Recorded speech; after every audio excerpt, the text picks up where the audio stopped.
Across Australia, tens of thousands of Indigenous and non-Indigenous people have marked January 26 by attending Invasion Day events, acknowledging the history and struggles of Australia's first people.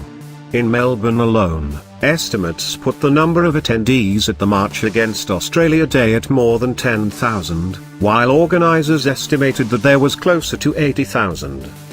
They gathered outside the Victorian Parliament House for speeches, just 500 metres from the route of the official Australia Day parade, before making their way towards Flinders Street station. Outrage over Indigenous deaths in custody underpinned much of the protest, with marchers holding posters with photos of victims. As they made their way through the city, protesters chanted "Always was, always will be Aboriginal land and no pride in genocide" before being temporarily stopped by Victoria Police, eliciting calls of shame from the crowd. After arriving at Flinders Street, the massive crowd staged a sit-in, flooding the square inches front of the station. Hundreds of people have attended an Invasion Day dawn service in Melbourne. Meanwhile, Indigenous activists rallied a multicultural mix of supporters in Sydney's Hyde Park, demanding the government change the date.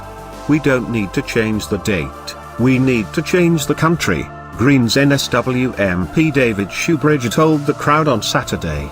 Gomero elder Sue Ellen Tai, who leads anti-forced adoption group Grandmothers Against Removals, argued that following the 2008 apology by former Prime Minister Kevin Rudd to the stolen generation, the forced removal of Indigenous children jumped 400%.